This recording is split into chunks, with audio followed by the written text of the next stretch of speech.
speed, take exit 19 and 19 SW for I-95 South, I-278 West. Take exit 19 and 19 SW, then use the left 2 lanes to take the I-95 South ramp. Use the left 2 lanes to take the I-95 South ramp, then use the right 2 lanes to take the I-95 South ramp. After a quarter of a mile, keep left to take exit 19W towards Interstate 278 West, Manhattan.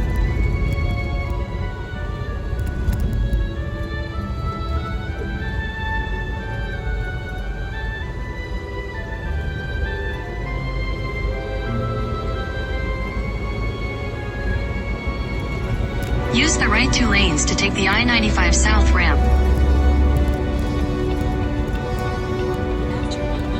Continue on I-95 South for 5 miles.